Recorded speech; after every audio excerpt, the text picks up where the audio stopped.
أعرف إزاي ده ابن أمه ولا هو راجل مجرد عنده بر بأمه؟ لخبطة وخلط مهم جدا إن احنا نكون نعرف نفرق ما بينهم. بس قبل ما نبتدي الشرح تعالى أعرفكم بنفسي.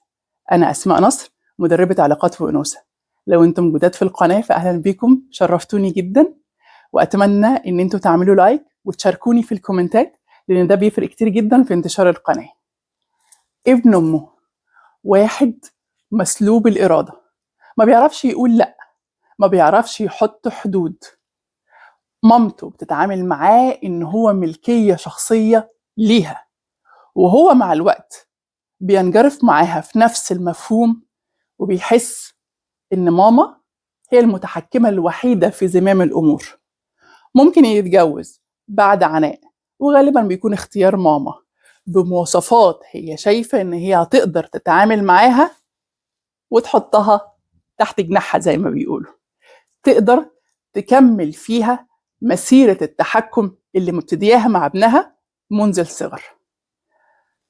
لأنه ابن أمه ما بيعرفش يقول لأ، ما بيعرفش يقول بس ده حق بيتي، ما بيعرفش يقول بس كده مراتي مظلومة، وبتكمل مراته وساعات بعديها ولاده تحت نفس السيطرة.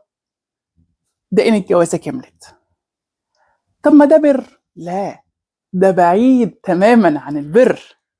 البر إن أنا أشيل أمي في عينيا، أعمل لها اللي يريحها ويرضيها، لكن ما جيش على حقوق غيري. أنا ليا بيت، البيت ده ليه حرمة، البيت ده ليه سر، ما ينفعش إن هو يطلع بره تحت أي مسمى من المسميات، ملوش علاقة بالبر. أبقى رايح حاكي لأمي كل حاجة بعلاقتي بمراتي ويتقال لي أصل ده بر؟ لا، ده يبقى ده مفهوم مغلوط تماما للبر. ده في ناس بتوصل إن هي تحكي حتى العلاقة الخاصة للأم، فالأم تبقى عارفة كل حاجة كأنها قاعدة معاهم في أوضة النوم. مال ده ومال البر؟ فين خصوصية البيت؟ إن الأم تروح رايحة فاتحة باب الشقة وداخلة من غير ما تستأذن ست البيت. هل ده مناسب ولا لأ؟ أنا حرة، بيتي أدخل فيه اللي أنا عايزاه في الوقت المناسبني واللي شايفاه مناسب ليا، ما دام ده ما فيهوش تهلكة للأم. يعني الأم مش قاعدة في الشارع، أو الأم مثلا جاي من مشوار بعيد وهتقعد في الشارع، أو الأم في حالة مرض، لكن الأم بتيجي تعمل عليا نوبات نبطشيات عشان خاطر تشيك على البيت، وفي الآخر يتقال أصل ده بر؟ ده ملوش أي علاقة بالبر. الراجل اللي بجد هو اللي بيعرف يبر أمه ويحط الحدود. أمي هشيلك على راسي من فوق، ليكي معايا وقت خاص، ليكي معايا فلوس أصرفها عليكي لو انت محتاجة للمصاريف ده، ليكي علي الحب، ليكي علي الود، ليكي علي ان انا اجيب لك مراتي وولادي، ليكي علي ان انا افضل متواصل معاكي، ده ليكي عليا. لكن بيتي ليه عليا ان انا اخد بالي من بيتي، ليه عليا بيتي ان انا احط له حدوده وخصوصياته، وتبقى مراتي ليها خصوصيه وولادي ليهم خصوصيه. مفيش حاجه اسمها سر ولادي كله متقال عند كل الناس، واحكي لامي فامي تحكي لاختي وتحكي لاخويا وتحكي لاختها وتحكي لاخوها، وتبقى اسرار ولادي على الملأ كده هوت لمجرد ان انا حكيت لامي، فامي مش حاطه حدود، فكل بيتي محطوط قدام الناس كلها. ده ملوش أي علاقة بالبر، ده ضعف شخصية، ده انتهاك خصوصية، ده عدم احترام لنفسي وعدم احترام للآخر، مراتي اللي عايشة معايا، وعدم الاحترام لخصوصيات ولادي اللي هم أمانة في إيديا. مهم جدا لكل البنات في فترة الخطوبة تبقى قارية وشايفة كويس قوي الشعرة اللي فاصلة. ده شديد البر بأمه، لكن هو بقى عارف كويس قوي يحط حدود. مامته تيجي معانا عادي جدا، تقول ذوقها في اختيار العفش، تختار معانا، بس في الاخر الاختيار ده بتاعي انا وهو بس، ما لاقيش نفسي ان انا اخترت كل حاجه وفي الاخر الحاجه اللي انا اخترتها ما جاتش علشان هو مش ذوق مش لايق مع ذوق مامته. لا، في فرق ان احنا حاطين بادجت. البادجت ده بنقول ان احنا هنجيب مثلا اوضه نوم باكس اماونت اوف ماني، يعني فلوس، فانا ما عليش في البادجت واقول اصل هم غيروا اوضه النوم اللي انا جايباها. لا، ما انت كده غلطانه، انت عديتي. لكن انا ماشيه على حسب البادجت بكواليتي الكبار وهم ادرى مننا في الحاجات دي، شايفين ان هي كواليتي كويسه، لكن فكره الذوق ده تبقى ليا انا وجوزي او انا وخطيبي في وقتها. احنا مخطوبين، طبعا عادي ان احنا بنحكي قدام اهالينا حاجات كتير، لكن في الاخر انا استأمنتك على سر حكيتهولك، والاقي في الاخر ان مامتك عارفه السر وجايه تحكيهولي عشان توصل لي مسج اندايركت ان خلي بالك انا ابني حبيب قلب امه ما بيخبيش عن امه حاجه، لا يبقى خلي ابنك جنبك يا حبيبه قلب امه. يبقى ده ما ينفعنيش، لان ده اسراري بعد كده هتطلع بره، بدل ما هو ما عندوش القدره ان يكتم سر علشان هو مفهوم الخصوصيه مش موجود عنده. ده خلل كبير جدا في الشخصيه وبيعمل مشاكل كتيره جدا في العلاقات. وناس كتير جدا للاسف بترفض عرسان عندهم بر بامهاتهم علشان اهلهم بيقولوا لهم خلي بالك ده ابن امه. فمهم جدا ان انت تكوني عارفه ان لا، ده عنده بر بامه بس، ما بيهونش عليه زعلها، ما بيهونش عليه يكسر بخاطرها، بيشاركها في الحاجات الكومن اللي ينفع نشارك بعض فيها، زي ما انت بتشاركي مامتك في حاجات. اشمعنى انت من حق مامتك من حقها ان هي تنزل وتلف معاكي وتشوف العفش ومش عارفه ايه، لكن لما يجي يجيب مامته تقولي لا اصل ده ابن امه؟ اشمعنى؟ ما ده الحق حق ان يتبع. زي ما ماما بتيجي تختار معانا حاجات مامته تيجي تختار معانا حاجات، وزي ما ماما ليها حدود في الاختيار مامته ليها نفس الحدود بنفس السنتي في الاختيار. هي مامتك ومامته الاتنين ليهم نفس الحدود، اللي ترضيه لمامتك ارضيه لمامته، وقتها يبقى انت عندك بر بامك وهو عنده بر بامه. لكن ما انت ممكن تكوني انت كمان بنت امك من حيث ان هي مسيطره عليكي ولاغيه شخصيتك ومتحكمه. بيوت كثيره جدا، يعني تعالوا جوين مي تشوفوا الاستشارات بتجيلي، الام هي اللي خاربه بيت بنتها. بيوت كثيره جدا، بس احنا دايما بنعمل هايلايت على ابن امه. لكن في بنات ما بتقدرش تحط حدود، ما بتقدرش ان السر يخلص عند باب بيتها، مش بتحترم اسرار جوزها، مش بتحترم اسرار ولادها. مامتها بكلمه منها تقدر ان هي تتحكم في بيت الزوجيه وهي على بعد، ممكن تكون هي في محافظه والتانيه في محافظه، او في بلد وبلد، لكن بمكالمه تليفون عارفه ايه اللي هيتطبخ وايه اللي هيشتري وايه اللي هيتباع وهيخرجوا يروحوا فين، وتقول او لا. فساعتها يبقى الام سبب رئيسي في خراب البيت. خلاصه الموضوع ايه؟ خلاصه الموضوع ان في حاجه اسمها بر. اهلنا على راسنا من فوق، لكن ليهم حدود. ده لو لاي سبب اهلك عايشين، مامتك مثلا عايشه معاكي في بيتك وعايشين في نفس البيت لاي سبب بقى كان، انت لازم تكوني حاطه حدود حتى لو هي عايشه معاكي في نفس البيت، ومفروض ما تزعلش الام.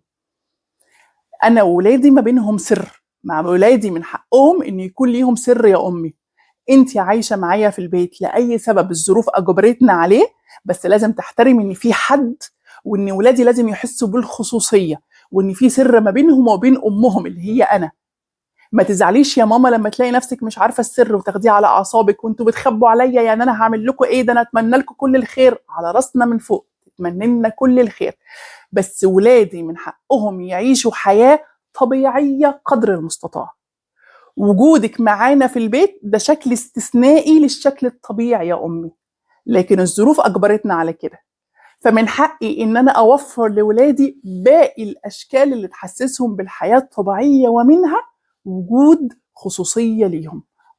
يبقى في سر ما بيني وبين ولادي انت مش عارفاه، ده لا ينقص من حبنا ليكي شيء، ولا من برنا بيكي، ولا من ان احنا سعداء جدا بوجودك معانا في البيت وان انت على راسنا من فوق، بس ده حق ولادي. زي بالظبط يا امي ما حقك عليا وانت عايشه في بيتي ان انا احتفظ ليكي بخصوصيتك.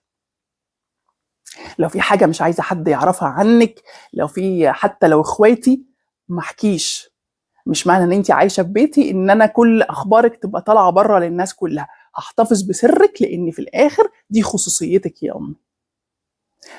وضع الحدود من اهم الحاجات اللي بتنجح العلاقات، حتى لو كانت علاقه الام بابنها او الام ببنتها.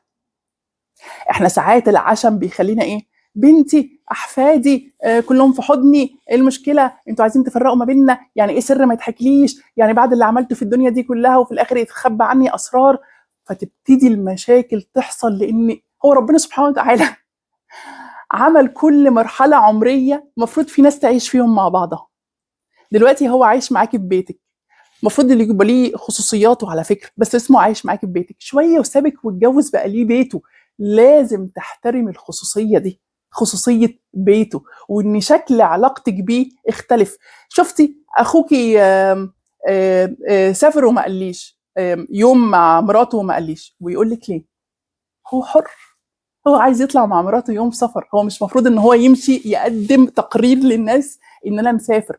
ملوش علاقه بالبر بيكي، ملوش علاقه بمعنى انه بيحبك او ما بيحبكيش، او انه مهتم بيكي او لا. هو دي خصوصيته. احنا العشم اللي في غير محله اللي بيخلي الامهات تزعل. ولو الام قويه شويه تفضل في قلبهم، على قلبهم في السفريه اللي خارجين هم الاثنين مثلا يتبسطوا بيها، او تكلمهم كل نص ساعه: ها وصلت فين؟ عملتوا ايه؟ غديتها فين؟ اكلتوا ايه؟ مش عارفه إيه. ليه يا حبيبتي ما تسيبيه هو ومراته يتبسطوا؟ زي ما انت في سنهم كنت بتتبسطي، زي ما انت في سنهم كنت واخده حقك كامل. علشان كده دايما بتكلم عن العلاقات، لان العلاقات هي اصل السعاده في الوجود. لو حطينا حدود لعلاقتنا، وده شرع ربنا والله يا جماعه، بس احنا للاسف دخلنا كله في بعضه، وبقينا نعتبر ان انا متضايقه، انا ولادي عملوا فيا، انا مش عارفه ايه، لان مع ان ربنا ما قالش كده.